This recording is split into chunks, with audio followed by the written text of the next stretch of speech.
नमस्कार, आप देख रहे हैं न्यूज 18। मैं हूं आपके साथ मेनका चौधरी और इस वक्त बहुत ही अहम मसले पर होगी बातचीत, बहस। और ये मसला है देश में नई सियासत की नई विरासत को जन्म देने की कोशिश हो रही है और इसलिए बीजेपी परिवारवाद के खिलाफ खुलकर मोर्चा संभाले हुए है। प्रधानमंत्री मोदी लगातार अपनी रैलियों और कार्यक्रमों में परिवारवादी पार्टियों के खिलाफ हमला बोल रहे हैं और देश की दुर्दशा के लिए परिवारवादी राजनीति को जिम्मेदार बता रहे हैं। तो क्या प्रधानमंत्री मोदी का सपना साकार होगा परिवारवाद से? क्या प्रधानमंत्री मोदी 2024 के विजन प्लान की तैयारी कर रहे हैं और इसलिए परिवारवादी पार्टियों के चेहरे बेनकाब करने और उनके खिलाफ मोर्चाबंदी कर रहे हैं? क्या सच में परिवारवाद के खिलाफ बीजेपी है? क्या बीजेपी के अंदर परिवारवाद नहीं है, जिसका दावा प्रधानमंत्री कर रहे हैं? उन्होंने कहा कि मेरी वजह से बीजेपी सांसदों के बच्चों को टिकट नहीं मिला। तो क्या ये कदम सियासी परिवारवाद से छुटकारा दिलाने वाला है?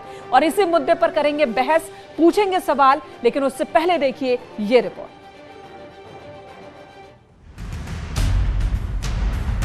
पीएम की परिवारवाद के खिलाफ मोर्चाबंदी। कैसे परिवारवादी राजनीति ने उनके राज्य का कितना नुकसान किया है, राज्य को पीछे ले जा रहा है। और मुझे खुशी है कि मतदाताओं ने इस बात को समझते हुए भी इस चुनाव में अपना वोट दिया है, लोकतंत्र की ताकत को मजबूत किया। 2024 के लिए बीजेपी ने शुरू की घेराबंदी। सभी जगह करारी हार हुई, कोई जवाबदेही अब तक तय नहीं की गई सर। ये तो कब तय की गई थी? ये तो सिर्फ ऐसा है, देखो क्या होता है हमारे यहाँ, एक तो अगर सीधे सीधे जवाबदेही तय करी जाए तो दिक्कत है, क्योंकि हमारे पास 90% तो कांग्रेस को कांग्रेसी अपोज करते हैं, है ना, और उसके पीछे आईसीसी की बहुत बड़ी भूमिका रहती है। और ये मत कहिए कि कोई पुरानी है आईसीसी, ठीक है। हमारे मुख्यमंत्रियों को परेशान करना, उनके बारे में कोई पॉजिटिव चीज नहीं कहना, ये सब तो हमारी प्रवृत्ति, हमारे प्रकृति में आ गया है ना। परिवारवाद से दक्षिण का विजय प्लान। परिवारवादी राजनीति का ये मेरे शब्द लिख करके रखिए दोस्तों। एक न एक दिन ऐसा आएगा जब भारत में परिवारवादी राजनीति का सूर्यास्त ये देश के नागरिक करके रहेंगे। परिवार के हाथ नाकामी किसकी जिम्मेदारी? कांग्रेस की स्थिति उसके लिए सीधे सीधे जिम्मेवार हैं, चाहे पंजाब की हार हो, चाहे उत्तराखंड में जो हम नहीं कर पाए उसके लिए हो, चाहे उत्तर प्रदेश हो, चाहे कहीं और हो, वो भी उस चिंतन शिविर में होंगे। इस समय वो बड़ी बड़ी पदों पे काबिज भी हैं। तो जो सामान्य कार्यकर्ता कांग्रेस का है, जो ऐसे ही किसी के रहमो करम पर चिंतन शिविर पे आएगा, हमारे यहाँ कोई अपने अपने पराक्रम के कारण थोड़ी बुलाया जाता है, वो तो बड़े लोगों के रहमो करम के कारण बुलाया जाता है। क्योंकि कांग्रेस में एक प्रवृत्ति है कि कांग्रेस में नेता नहीं होते, नेता बनाए जाते हैं। ये अहंकार कांग्रेस का है कुछ दिनों से, कांग्रेस के नेतृत्व का। बिल्कुल साहब, ये परिवारवाद जो चल रहा था कांग्रेस में, इसी कारण तो उनकी ये हालत हुई है। न्यूज 18 का खास शो देखिए महाबहस।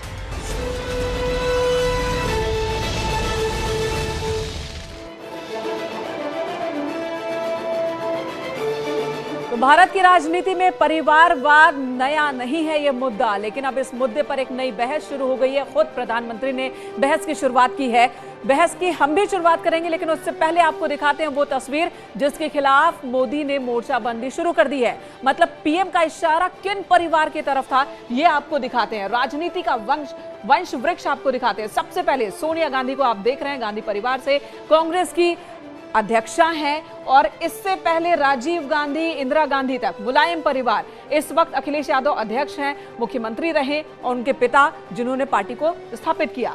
और महबूबा मुफ्ती को आप देखिए, राजनीतिक परिवार, स्टालिन राजनीतिक परिवार, उद्धव ठाकरे, हेमंत सोरेन को आप देख रहे हैं, पिता ने परिवार की स्थापना की, उसके बाद बेटे ही मुख्यमंत्री बने, पार्टी की कमान इन्हीं के हाथ में। चौटाला परिवार। आप चले जाइए उत्तर प्रदेश, उत्तराखंड, महाराष्ट्र, झारखंड, जो तस्वीरें इस वक्त, ये वो परिवार है। आप महाराष्ट्र जाइए, पवार परिवार वहां पर एनसीपी की स्थापना करते हैं और इनके ही परिवार से अगला भी उम्मीदवार दावेदारी जो पार्टी की कमान संभाले। पूरे ये जो वंश वृक्ष इस वक्त आपको दिख रहा है, चौधरी परिवार। अगर आप उत्तर प्रदेश की बात करते हैं तो चौधरी परिवार, इनके दादा ने पार्टी की स्थापना की, फिर पिता को पार्टी की कमान दी गई और अब इनके हाथ में पार्टी की कमान है। लालू परिवार, बिहार चले जाते हैं, आरजेडी अध्यक्ष रहे लालू प्रसाद यादव, पार्टी की स्थापना की, मुख्यमंत्री बने, फिर इनकी पत्नी मुख्यमंत्री बनती है और अब पार्टी की कमान किसके हाथ में? बेटे के हाथ में। और 2 दशक का वक्त बीत जाता है लेकिन पार्टी को कोई दूसरा कर्णधार नहीं मिलता, अध्यक्ष नहीं मिलता है। पार्टी बुरे से बुरे कंडीशन में पहुंच जाती है, लेकिन एक ही परिवार के हाथ में पार्टी की बागडोर, और इसी के तरफ इशारा था। वहीं अगर हम पासवान परिवार की बात करें तो यहां भी चिराग पासवान इस वक्त पार्टी की कमान संभाले हुए, हालांकि पार्टी 2 टुकड़ों में बढ़ चुकी है। अब इनके चाचा ने पार्टी पर कब्जा कर लिया, लेकिन इन्होंने भी पार्टी बनाई। इससे पहले इनके पिताजी पार्टी की कमान संभाले हुए थे। तो ये वंश वृक्ष राजनीति का जिसका जिक्र प्रधानमंत्री कर रहे थे, और वो ये कह रहे हैं कि इसी वंश परिवारवाद की वजह से न सिर्फ नुकसान हो रहा है किसी प्रदेश का, बल्कि पूरे देश का नुकसान हो रहा है। परिवारवाद राजनीति में उसने देश की दुर्दशा कर दी है। और इस वक्त हमारे साथ इस मुद्दे पर बातचीत के लिए मौजूद है हमारे खास मेहमान। हमारे साथ मौजूद हैं बीजेपी से आलोक अवस्थी जी, प्रवक्ता बीजेपी के। स्वागत है आपका आलोक जी। सत्येंद्र सिंह यादव, नेता समाजवादी पार्टी से, उमाशंकर पांडे, प्रवक्ता कांग्रेस, विशाल मिश्रा, राजनीतिक विश्लेषक, इस वक्त हमारे साथ मौजूद हैं। आप सभी का स्वागत है। सबसे पहला सवाल मेरा होगा उमाशंकर पांडे जी से, क्योंकि कांग्रेस में इस वक्त बहुत हलचल है और कहीं ना कहीं कांग्रेस की मौजूदा स्थिति के लिए परिवारवाद को ही जिम्मेदार ठहराया जा रहा है। यहां तक कि अब कांग्रेस के अंदर से पहले G23 और अब देखिए संदीप दीक्षित वो भी सामने आ गए, और उनका भी इशारा यही है कि एक परिवार के हाथ में पार्टी की कमान, और पार्टी की हालत इसीलिए खराब हुई। कांग्रेस के अंदर आला कमान के अंदर ये अहंकार पिछले कुछ दिनों से कि कांग्रेस जिसे चाहे उसे नेता बना दे, नेता बनते नहीं बल्कि पार्टी नेता बनाती है, और इसी वजह से पार्टी की हालत खराब हुई है। उमाशंकर पांडे जी, सबसे पहले आपके पास आती हूं। क्या ये वो मसला नहीं है राजनीति में परिवारवाद जिस पर हर पार्टी को सोचना चाहिए? प्रधानमंत्री के बोले पे मैं सिर्फ नहीं जाऊंगी, हर पार्टी को सोचना चाहिए। उमाशंकर जी। मेनका जी, देखिए, परिवारवाद की परिभाषा भारतीय जनता पार्टी अपने आप गढ़ती है और अपनी सुविधा के अनुसार गढ़ती है। रही बात परिवार की, तो क्या परिवार गलत होता है? क्या परिवार बुरा होता है? क्या जिनके पास परिवार है और उनका बेटा अगर राजनीति में आता है तो क्या बाप और मदर को ये चाहिए कि बेटे को कह दे राजनीति में मत आओ, जनसेवा से मत जुड़िए? जिनके लिए सत्ता वो अपने सेवा का अवसर होता है, उनके लिए परिवारवाद एक प्रश्न है, और इसीलिए वो बार बार इस बात को उठाते हैं, लेकिन परिभाषा गलत करते हैं। भारतीय जनता पार्टी के साथी यहाँ बैठे हैं, जिन लोगों का प्रधानमंत्री जी नाम ले रहे हैं मेनका जी, जरा मैं आपके दर्शकों के लिए मैं बताता हूँ। पंजाब में बादल फैमिली, तो क्या उनके साथ प्रधानमंत्री जी ने सरकार नहीं चलाई पंजाब में, और स्वयं प्रधानमंत्री जी प्रकाश सिंह बादल के पैर छूते हुए नजर आए थे कि नहीं आए थे? उमाशंकर जी, आप कह रहे हैं कि परिवारवाद कोई समस्या नहीं है, आप ये कह रहे हैं परिवारवाद सब में है, बीजेपी यहाँ पर सेलेक्टिव हो रही है, आप ये कह रहे हैं। ठीक है, ठीक है। हालांकि मैं तो कहूंगी देश की दुर्दशा की बात ना कहते हुए आप पार्टी की दुर्दशा की बात भी कह लीजिए। आप प्रधानमंत्री क्या कह रहे हैं वो कह रहे हैं, लेकिन आपकी तो पार्टी की दुर्दशा हो गई है। पार्टी की दुर्दशा, मैं आप उस पर प्रश्न करेंगे तो कभी आपने ये कहा कि 60 सालों तक भारतीय जनता पार्टी की दुर्दशा रही, ये आपने कभी कहा? ये जनता है मेनका जी। जनता जिसको जनादेश देगी वो राजा बन जाएगा, जिसको किनारे कर देगी आप दुर्दशा कह देगी। तो ठीक है, तो आप कहिए ना भारतीय जनता पार्टी। तो आप कह रहे हैं उमाशंकर पांडे जी, आप कह रहे हैं कि कांग्रेस अभी बहुत अच्छी मजबूत स्थिति में, कोई दुर्दशा नहीं है। 5 राज्यों में इलेक्शन होता है, राष्ट्रीय पार्टी, देश की सबसे पुरानी पार्टी, आखिर सबसे पुरानी पार्टी की ये हालत क्यों? उसमें लोगों का, जनता का भरोसा क्यों नहीं है? आज की तारीख में प्रियंका गांधी सभी जगहों पर घूमती हैं और मिलता क्या है? पिछली बार से जो स्थिति थी इस बार उससे ज्यादा दुर्दशा हो गई। इसके लिए कौन जिम्मेदार है? अजय कुमार लल्लू जिनका इस्तीफा लिया जा रहा है, गणेश गोदियाल जिनका इस्तीफा लिया जा रहा है। अगर आज जीत मिली होती तो सेहरा किसके सर होता? क्या इन दोनों के सर होता? ऐसा क्यों कर रही है? ये प्रश्न होते इतने बड़े बड़े कि आप अपनी भड़ास निकाल रही है कांग्रेस के प्रति। ये वो सवाल है जो कांग्रेस को खुद से पूछना चाहिए, और कांग्रेस के ही कई लीडर बोल रहे हैं। कुछ दिन के लिए बंद रखिए, जनता ने अपना जनादेश दे दिया है। आज से ही आपने नया एजेंडा शुरू कर दिया, बंद करिए इसको। जनता के जनादेश का हम विनम्रता से उसको स्वीकार करते हैं। ठीक है, आपने एक प्रश्न पूछा, मैं उसका जवाब दे रहा हूं। आप इतना बड़ा महाग्रंथ सुना रही है, मेरा जवाब सुन लीजिए। मुफ्ती मोहम्मद सईद, एक परिवार का उदाहरण प्रधानमंत्री जी देते हैं, लेकिन उनके साथ उन्होंने सरकार बनाई। लालू यादव की बात करें, लालू यादव के साथ क्या भारतीय जनता पार्टी ने सरकार नहीं चलाई? उमाशंकर जी, आप दूसरी पार्टियों के बारे में जितना सोच रहे हैं उतनी जानकारी अपनी पार्टी को लेकर भी रख लेते हैं, उतनी बातें अपनी पार्टी को लेकर भी कह लेते हैं। सत्येंद्र सिंह यादव, आपके पास आती हूं। आज जो प्रधानमंत्री ने कहा, परिवारवाद की बात कही, हालांकि पूरे यूपी चुनाव के दौरान भी परिवारवाद का वो जिक्र करते रहे, लेकिन उस वक्त परिवारवाद का जिक्र करके वो यही कह रहे थे कि प्रदेश और देश को नुकसान इसी परिवारवाद की राजनीति से। आपका रिएक्शन? सबसे पहले तो प्रधानमंत्री जी ने जिनके मतों का और जिनके समर्थन का उपयोग किया या यूज किया, वो भारत में बड़ी संख्या में परिवार ही हैं। पूरे देश में जिस प्रशासनिक व्यवस्थाओं में बनके मुखिया बनकर दिल्ली में बैठते हैं, उनके इर्द गिर्द जितने भी लोग हैं, सबके अपने परिवार हैं और वो रोजी रोटी कमा के परिवार को बाकायदा सत्येंद्र जी, सुचारू रूप से चलाते हैं। सत्येंद्र जी, मैं आपकी बात पर आ रहा हूं। परिवार और परिवारवाद ये दोनों अलग अलग मसले हैं। आप परिवार को परिवारवाद से जोड़ रहे हैं। मेरी बात तो सुने। ये प्रधानमंत्री जी अगर अपने जीवन में किसी गरीब की बेटी को, किसी गरीब के बेटे को अगर गोद लेते, एक उनका परिवार होता, कितना अच्छा लगता है। आज जो अक्षय कुमार आम चूस के बताते हैं कि आपको आम चूस के अच्छा लगता है कि ऐसे ही खाना अच्छा लगता है, ये उनका बेटा आंखें बंद कर लेने से समस्या नहीं खत्म हो जाती। आंखें बंद कर लेने से समस्या नहीं खत्म हो जाती। सत्येंद्र जी, जो आप पूछ रही है, मैं वहां आ रहा हूं। ठीक है, आप एक बात बताइए, क्या देश में सिर्फ सत्ता और कुर्सी के परिवारवाद की बात करेंगे? इस भारत में एक गरीब का बेटा गरीब बन रहा है, एक कमजोर आदमी का बेटा कमजोर बन रहा है, वो परिवारवाद नहीं है। एक गरीब का बेटा गरीब बन रहा है, उसका भी बेटा गरीब बन रहा है, उसका भी बेटा, या खाली भाषणों में बोलने के लिए गरीब गरीब गरीब। एक गरीब भी तो, जो गरीब का बेटा गरीब बन रहा है, वो भी तो परिवारवाद है।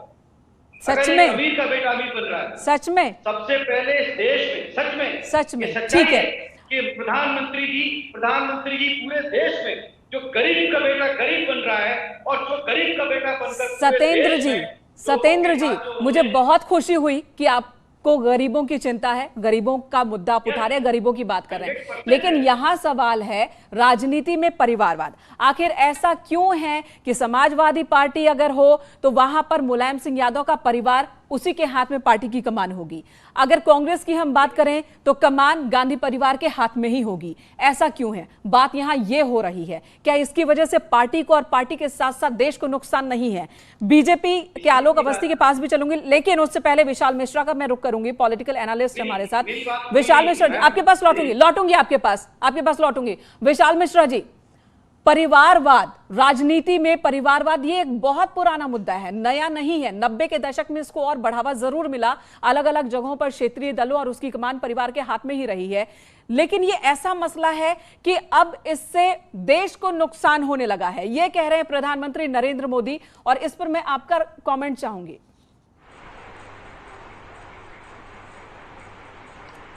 बिल्कुल, इसमें कोई दो राय नहीं।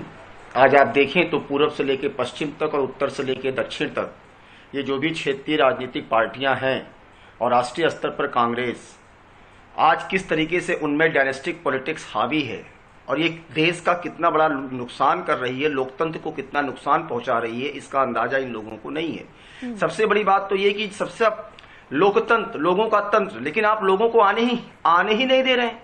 आपने तो कब्जा कर रखा है। आप होंगे अध्यक्ष, आपके बाद आपका बेटा होगा अध्यक्ष, आपके परिवार के लोग होंगे। समाजवादी पार्टी को देखिए, मुलायम सिंह जी के जो है बेटे अखिलेश जी, उनके भतीजे धर्मेंद्र जी, उनके चचेरे पौत्र तेज प्रताप जी, उनके चचेरे भाई प्रोफेसर रामगोपाल जी, मतलब फिर उनके बेटे अक्षय यादव जी, फिर एक और चाचा शिवपाल यादव जी। एक वक्त तो ऐसा था विशाल जी, जब समाजवादी पार्टी सरकार में थी और लगभग 40 से 45 पदों पर, ब्लॉक स्तर से लेकर मुख्यमंत्री तक चले जाएं तो 40 से 45 पदों पर परिवार के लोग काबिज थे। एक वक्त ऐसा भी था। और यही हाल कांग्रेस पार्टी का है। यही हाल कांग्रेस पार्टी का है। वो गांधी परिवार के बाहर सोच ही नहीं सकते। राहुल गांधी और प्रियंका गांधी, व्हाट नेक्स्ट सबको मालूम है। क्यों नहीं आप चुनाव करवाने अध्यक्ष का? आपके नेता चिट्ठी लिखते हैं तो आप उनको पार्टी विरोधी करार देते हैं। वाकई। आप कहते हैं लोकतंत्र, जब भी देखिए तो इनके नेता कहते हैं लोकतंत्र खतरे में है, बोलने की आजादी नहीं है। खुद की पार्टी में तो लोकतंत्र है नहीं, यही नहीं, इन्हीं का दोष नहीं है। आप ठीक है, तो ना, उमाशंकर जी बोलना चाह रहे हैं, उमाशंकर जी जवाब देना चाह रहे हैं। उमाशंकर जी, बिहार में जो है यादव परिवार, दक्षिण में देखिए तो डीएमके, राष्ट्रीय लोकदल, ये क्या है जी उमाशंकर जी जवाब दीजिए, आखिर ऐसी स्थिति क्यों है, ऐसी स्थिति क्यों है? और आपने उसको पूरा परिवार का लिमिटेड पार्टी बना रखी है। ठीक है, उमाशंकर जी जवाब दीजिए। हाँ सुन लीजिए, जवाब सुन लीजिए। ये एक तरफा ये देखते हैं कितनी बेशर्मियत कर रहे हैं। बताइए, कल्याण सिंह उनके बेटे राजवीर सिंह सांसद हैं और उनके बेटे संदीप सिंह मंत्री बनने जा रहे हैं। संभावित की सूची है, विधायक पहली बार थे, इस बार इसका उत्तर दूंगा आपको। पंकज सिंह दिखाई नहीं देता क्या ये अनुराग? परिवारवाद ये नहीं है, परिवारवाद ये है कि पार्टी का एक ही मुखिया होगा, उसी मुखिया के परिवार से चीजें निकलेंगी, वही मुखिया निर्णय लेगा। ये होता है परिवारवाद। किसी का बेटा अगर नेता है, सांसद है, तो ये परिवारवाद नहीं होता। परिवारवाद होता है कि पार्टी का मुखिया, पार्टी का अध्यक्ष एक ही परिवार चलाएगा।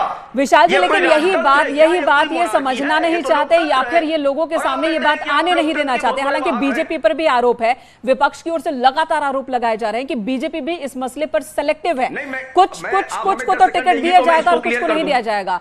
मैं लौटूंगी, आपके पास भी लौटूंगी उमाशंकर जी और सत्येंद्र जी। आलोक अवस्थी जी को इन कर लेती हूँ। आलोक अवस्थी जी, ऐसा क्यों है कि जब पंकज सिंह को टिकट देना होता है, रक्षा मंत्री राजनाथ सिंह के बेटे को, तब परिवारवाद के मसले पर आंखें बंद हो जाती है, और कल्याण सिंह के बेटे पोते को जब टिकट देना होता है तो फिर वहां परिवारवाद की बात नहीं होती है। लेकिन जब रीता बहुगुणा जोशी अपने बेटे के लिए टिकट मांगे तो वहां परिवारवाद आड़े आ जाता है, वहां पर आप टिकट नहीं देंगे क्योंकि परिवारवाद को बढ़ावा नहीं देना है। तो ये सिलेक्टिव है क्या? दो तरह के नजरिए काम कर रहे हैं क्या पार्टी के अंदर भी? देखिए, पार्टी के अंदर कोई कार्यकर्ता है, काम कर रहा है, उसको टिकट मिलेगा, चाहे वो किसी का बेटा हो। इस तरह कांग्रेस के अंदर देखिए, आप, मैं यूपी की बात करूंगा, प्रमोद तिवारी जी पार्टी के हैं, लेकिन उनकी लड़की को भी जो टिकट मिला, चूंकि वो नेता है, वहां पे काम करते हैं। हमारे यहाँ पर पार्टी का मालिक नहीं है कि मालिक जो है जो चाहेगा हुक्म बजाएगा, उस पर कोई नियम लागू नहीं होगा, बाकी सब पर सारे नियम लागू होंगे।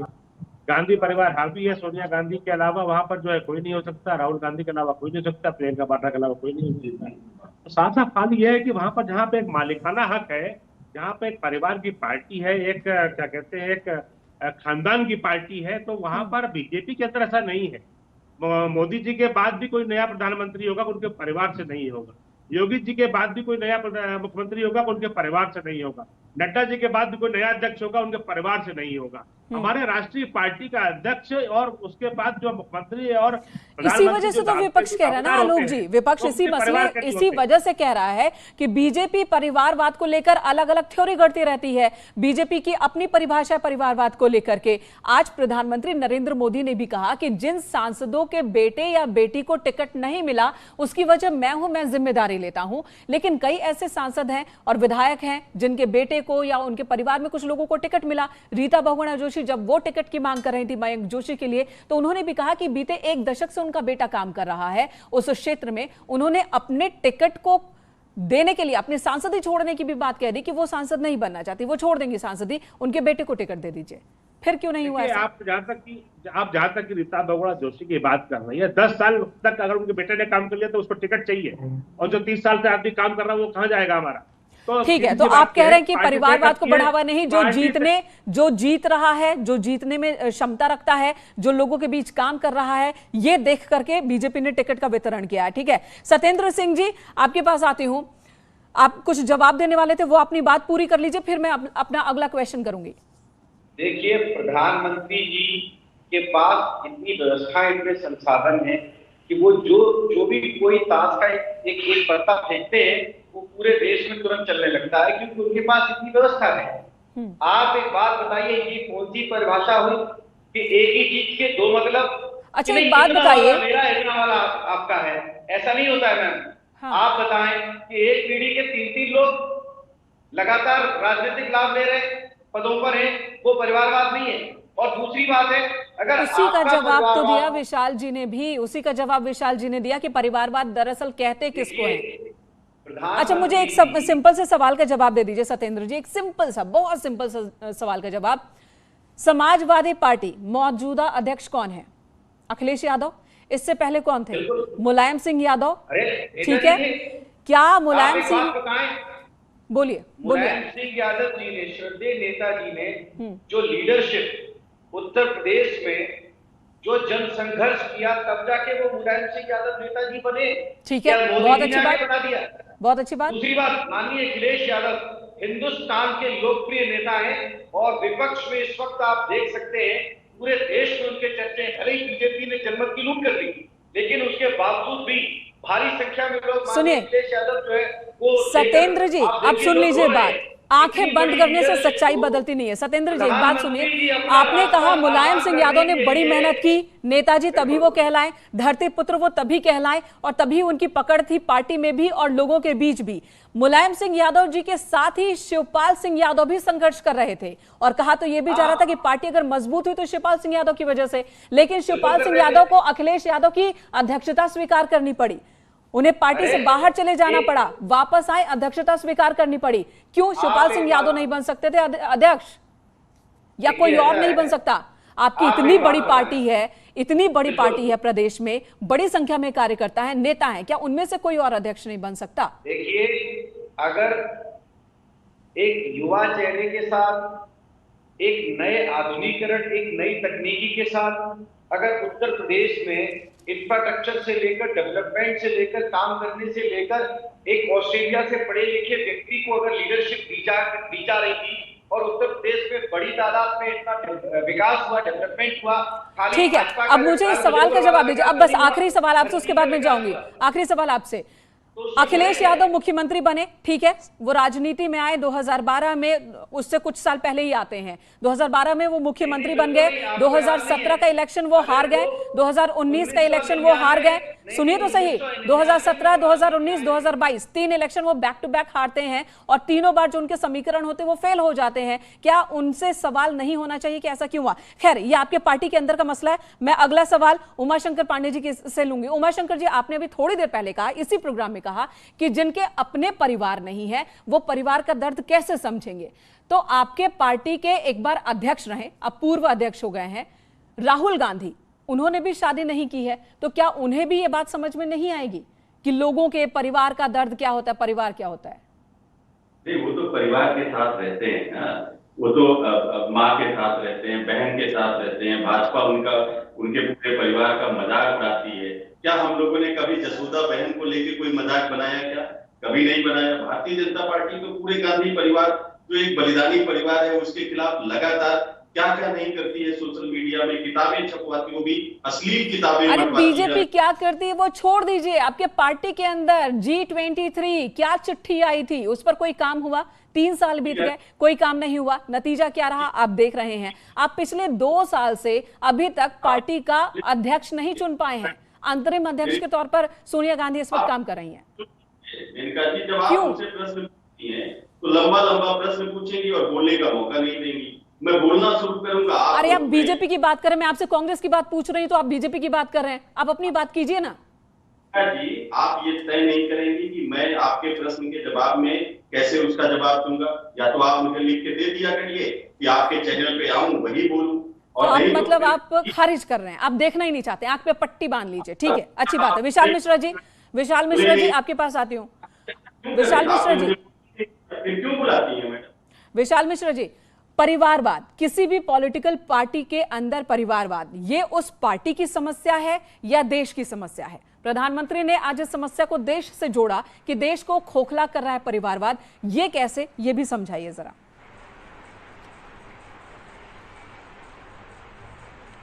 देखिए, मैंने आपसे पहले ही कहा कि सबसे बड़ा नुकसान तो आप देखिए कैसे आप देश को जो है नुकसान पहुंचा रहे हैं, टैलेंट को मार दे रहे हैं।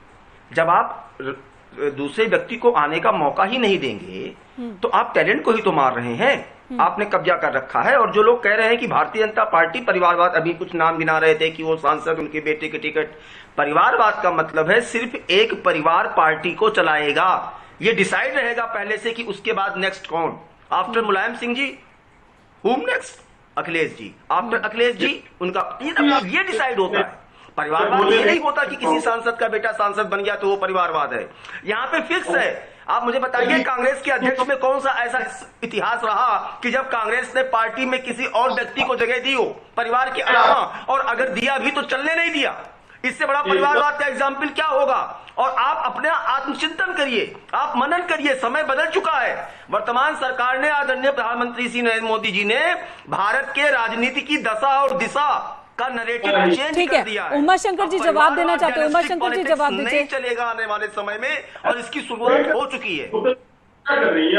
उमाशंकर जी जवाब दीजिए। You are only a corporate house. You don't believe in your democracy. आप बोलने नहीं देते हो। क्यों? अरे मैं आपको कह रही हूँ, उमाशंकर जी आपको ही कह रही हैं, जवाब दीजिए। क्यों नहीं? मैं जवाब क्यों दूं? आप हस्तक्षेप करने लगेगी। जैसे ही मैं शुरू करूंगा आप पूरा आप सही जवाब दीजिए ना, तर्कों की बात कीजिए ना, तो क्यों नहीं बोलने दूंगी?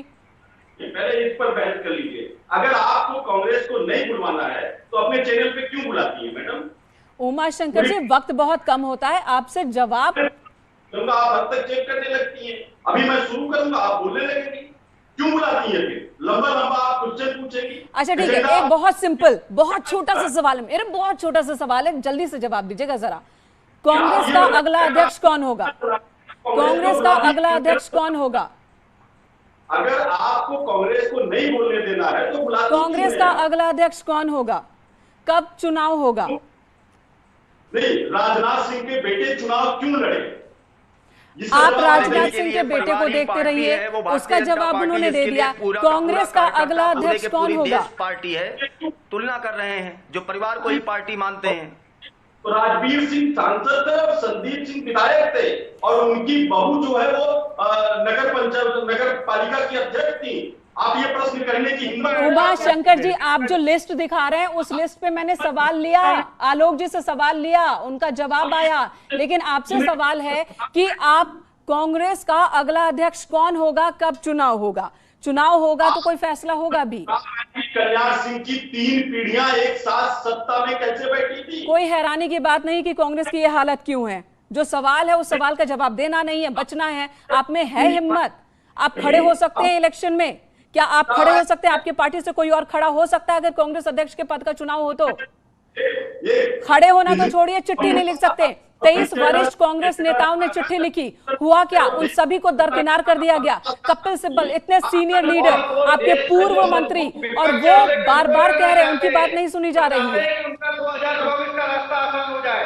सिर्फ 2024 का रास्ता आसान करने के लिए इस परिवारवाद के जनता के साथ दावा करती है। ये इसमें राजनीतिक आकांक्षा है। सत्येंद्र जी 2024 तो अभी दूर है, उससे पहले बहुत वक्त है। ये कोई परिवारवाद का मुद्दा नहीं है। परिवारवाद का मुद्दा नहीं है। परिवारवाद मुद्दा नहीं है। परिवारवाद मुद्दा नहीं है भारत की राजनीति में। विशाल जी, परिवारवाद कोई मुद्दा नहीं है। जनता की बात नहीं करती है, वो भारतीय जनता सरकार यानी कि मोदी जी का एजेंडा चलाने का काम करते हैं। यही आपकी उमाशंकर जी, जो सवाल पसंद ना आए वो सवाल आपको लगेगा कि एजेंडे वाला सवाल है। जो सवाल पसंद ना आए, जिस सवाल का जवाब ना हो, तो वो लगेगा आपको एजेंडे वाला सवाल है। विशाल जी ठीक है, सबकी आवाज डाउन कीजिए, सबकी आवाज डाउन कीजिए। आलोक जी जवाब देना चाहते हैं। आलोक जी बताइए, फिर मैं विशाल जी से आखिरी कमेंट लूंगी। देखिए मेनका जी, मैं परिवारवाद को भी मेरे जो जवाब देने जा रहा हूँ उससे स्पष्ट हो जाएगा। हमारे यहाँ पार्टी के राजनाथ सिंह जी अध्यक्ष थे जब नरेंद्र मोदी जी प्रधानमंत्री बने थे। राजनाथ सिंह के बाद कौन अध्यक्ष होगा कोई नहीं जानता था, न अमित शाह जी अध्यक्ष हुए। अमित शाह जी के बाद किसी को नहीं पता था कि नड्डा जी अध्यक्ष होंगे, नड्डा जी अध्यक्ष हुए। नड्डा जी के बाद कौन अध्यक्ष होगा किसी को पता नहीं है। उसी तरीके से अगर आप हमारे मुख्यमंत्रियों को देख लेंगे कि कल्याण सिंह जी के बाद जो है फिर रामप्रकाश गुप्ता हुए, रामप्रकाश गुप्ता के बाद राजनाथ सिंह हुए। कोई उनका बेटा जो है जाकर के मुख्यमंत्री नहीं हो गया। लेकिन ये जो परिवारवाद है, जो लोकतंत्र के लिए खतरा है, ये खाली एक परिवार मालिक बनकर के बैठ गया। ठीक है, लेकिन उनका कहना है कि आप ये एजेंडा चला रहे, परिवारवाद के शब्द का इस्तेमाल करके 2024 का रास्ता बना रहे हैं। ठीक है, विशाल जी आपके पास आती हूँ।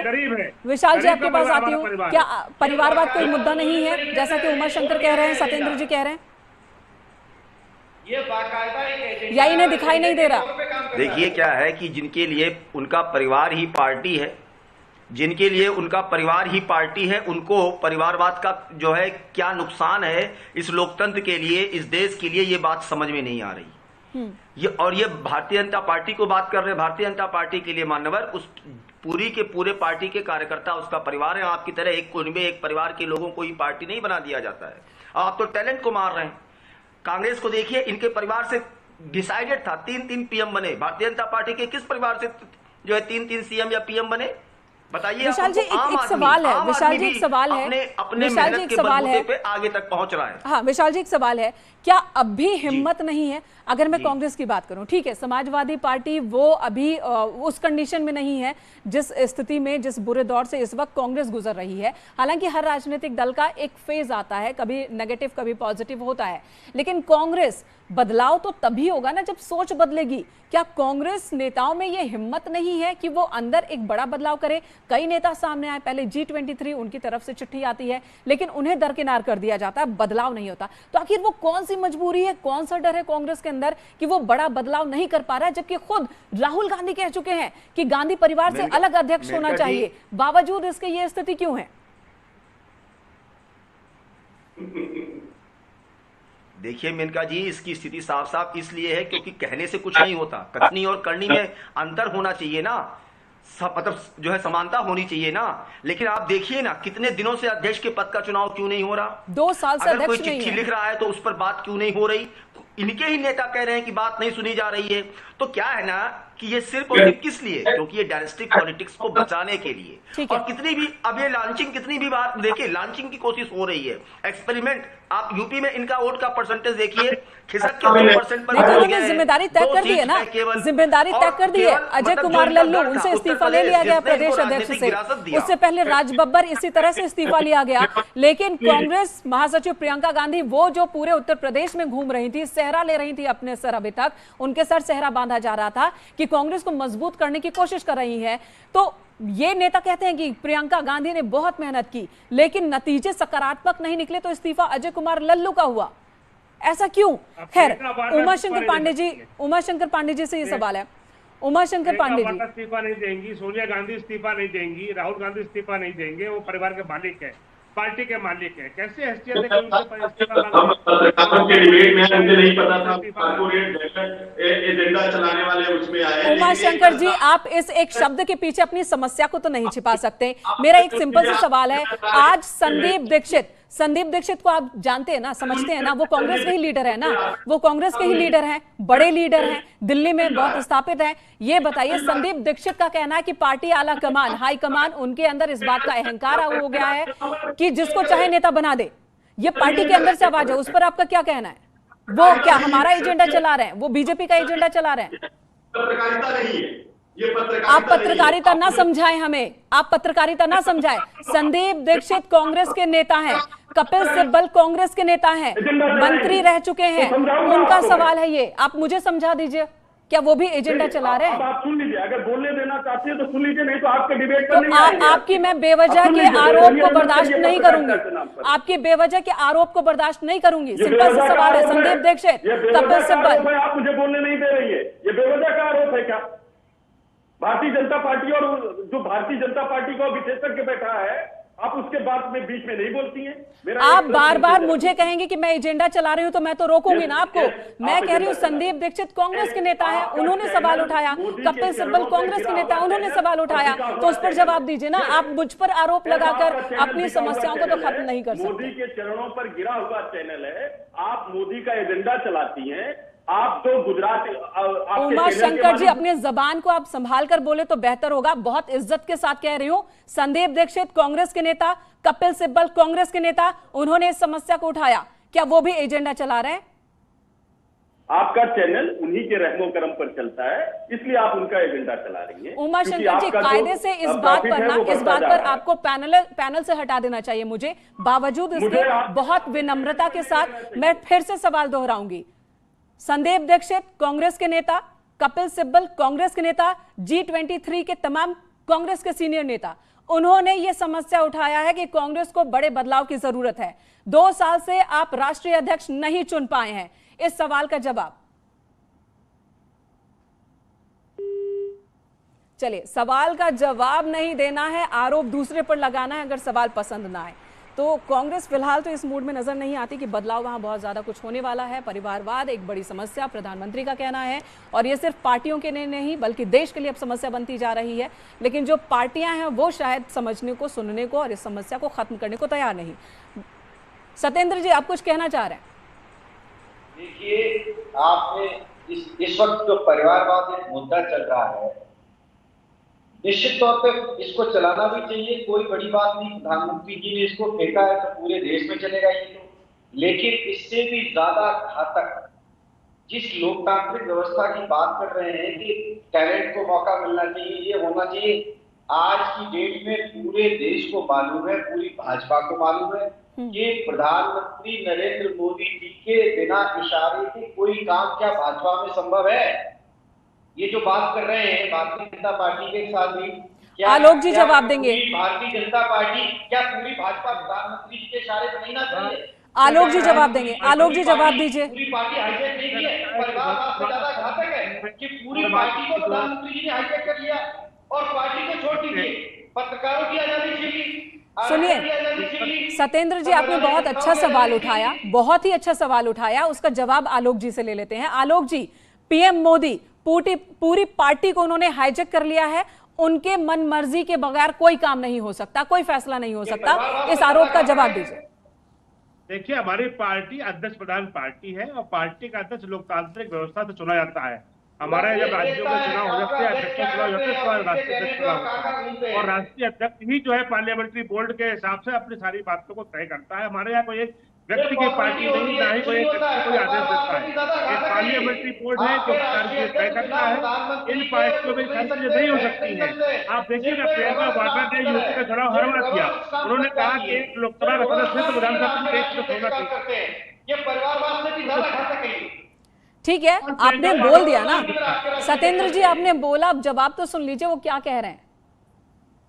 देखिए, मैंने साफ साफ कहा कि लोकतांत्रिक व्यवस्था में एक पार्टी का अध्यक्ष जो है वो अपने हमारे यहाँ जो है वो हमारे यहाँ संसदीय बोर्ड के निर्णय के अधीन रहता है। संसदीय बोर्ड के जरिए नहीं, लेकिन आलोक जी वो तो सीधे सीधे कह रहे हैं, वो सीधे सीधे कह रहे हैं कि प्रधानमंत्री नरेंद्र मोदी का फैसला, आज प्रधानमंत्री ने भी कहा कि अगर किसी सांसद के बेटे या पोते या बेटी को टिकट नहीं मिला तो जिम्मेदारी मेरी है, यानी कि उनके फैसले ही पार्टी आगे बढ़ाती है, कोई और फैसला नहीं लेता। वो कह रहे हैं, वो सीधे सीधे आरोप लगा रहे हैं कि जो मन होता है प्रधानमंत्री का, जो फैसला होता है प्रधानमंत्री का किसी भी मुद्दे पर, वही मान्य होता है पूरी पार्टी में, कोई अगेंस्ट में खड़ा नहीं हो सकता।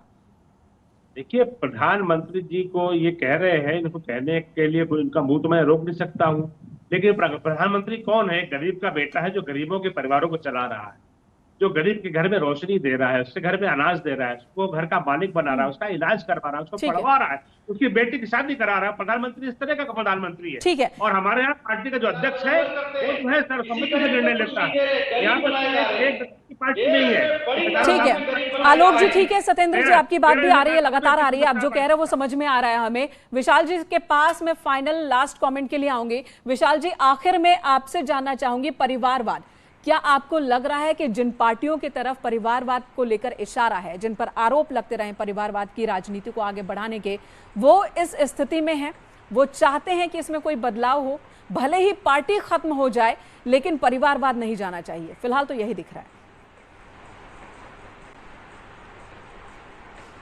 देखिए, जिनको मतलब जिनके लिए उनका परिवार ही पार्टी है, वो भला ये क्यों चाहेंगे कि उनका ये पार्टी टूट जाए? आप देखिए, ये परिवारवाद का ही नतीजा है कि पहले हम लोग देखते थे कि सरकार को बनाने के लिए गठबंधन किया जाता था। आज की डेट में विपक्ष को तैयार करने के लिए, विपक्ष बनाने के लिए गठबंधन किया जा रहा है। उसका कारण क्या है? उसका कारण यही है कि इन्होंने परिवारवाद के बलबूते पर जो है वंशवाद की बेल पर आगे बढ़ रहे हैं। जो इनकी डायनेस्टिक पॉलिटिक्स है उसको ये कैरी ऑन कर रहे हैं, टैलेंट को आगे आने नहीं दे रहे हैं। और उसके बाद तो ऐसी स्थिति में क्या होता है कि एक ही विचारधारा, एक ही परिवार की विचारधारा हावी रहती है। ऐसी स्थिति में क्या होगा? ये कांग्रेस पार्टी मतलब ग्रैंड ओल्ड पार्टी कही जाती है। मैं तो ग्रैंड ओल्ड पार्टी नहीं कहता, क्योंकि महात्मा गांधी जी ने आजादी के बाद कहा था कि ये कांग्रेस को अब डिसॉल्व कर देना चाहिए, लेकिन आज वही कांग्रेस पार्टी गांधी जी के आदर्शों की बात करती है और गांधी जी की बात को खुद ही नहीं फॉलो किया। ये अलग मसला है, लेकिन परिवारवाद को लेकर के प्रधानमंत्री का आज का जो वक्तव्य था, और पूरे इलेक्शन के दौरान भी उन्होंने परिवारवाद को एक बहुत बड़े हथियार के तौर पर इस्तेमाल किया, और जनता जो मैंडेट मिला है उससे भी लगता है कि जनता भी इस बात से सहमत है। परिवारवाद एक बहुत बड़ी समस्या न सिर्फ देश के लिए, तो मैं तो बोलूंगी पॉलिटिकल पार्टीज के लिए भी है। कई तमाम उदाहरण है जहां पर पार्टियां खत्म होने की कगार पर है। आप आरजेडी की बात कर लीजिए, आप कांग्रेस की बात कर लीजिए, लेकिन परिवार से बाहर जाकर सोचने की हिम्मत ही नहीं दिखा रहे हैं। तो देश ही नहीं, पार्टियों के लिए भी परेशानी का सबब, देश का सबब चलिए उनकी चिंता ना हो, लेकिन पार्टी को तो बचाएंगे तब तो सत्ता में रहेंगे। खैर कोई बात नहीं, ये पार्टियों का मसला, इस पर आगे भी बहस लगातार चलती रहेगी और पहले भी परिवारवाद राजनीति में उसे लेकर वाद विवाद होते रहे हैं। आगे क्या होता है उस पर भी निगाहें हमारी बनी रहेंगी। आप सभी खास मेहमान का इस वक्त हमारे साथ बने रहने के लिए बहुत बहुत शुक्रिया। एक छोटे से ब्रेक के लिए रुकेंगे, खबरों का सिलसिला जारी है।